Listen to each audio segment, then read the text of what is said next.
Well, it's his second full day on the job, and Commissioner Michael Harrison has hit the ground running. Tonight, he stopped for a moment to talk with WMAR2 News' Brian Kubler, who's live downtown Baltimore with more on what the new leader of the Baltimore Police Department has in store for the city. Brian? Kelly, we got a chance to sit down with the new commissioner today. He says it's about trust, technology, and leadership, but ultimately, it's a job that can get done. Execute the office of Baltimore City Police Commissioner. Baltimore City Police Commissioner. Yesterday morning, Michael Harrison became the 41st Commissioner of the Baltimore City Police Department and is charged with quite possibly one of the most difficult jobs in policing. Reform a beleaguered department and restore trust while battling a surge in violent crime.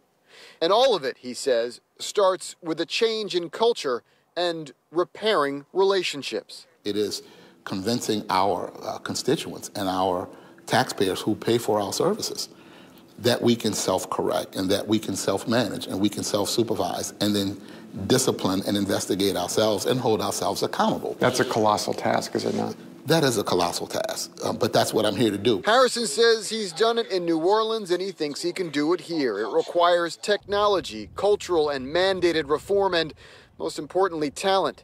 The new commissioner told us he is interviewing current command staff to see if they fit his mold and vision. It's all about leadership and owning it and taking it on our own shoulders. Yes, we're mandated by the federal government to reform, and we will. And to a large degree, we'll give them credit for it because they implement, the consent decree is here and it's not going away. But man, wouldn't it be great if our leaders could accept this, embrace this, and at the end of the day, we said that we turned our department around, and then the country recognizes the kind of talent that we have and the cultural shift that we made because we owned it, and then we'll feel good about it. Feeling good about the department is ultimately achievable, Harrison says. Fully aware of the challenges to this department and this city, our last question was why? Why leave home? Why take on what some call this monumental task? Does Baltimore not need someone who can help it change? You don't think you deserve it? I ask you the question, why not? Why not?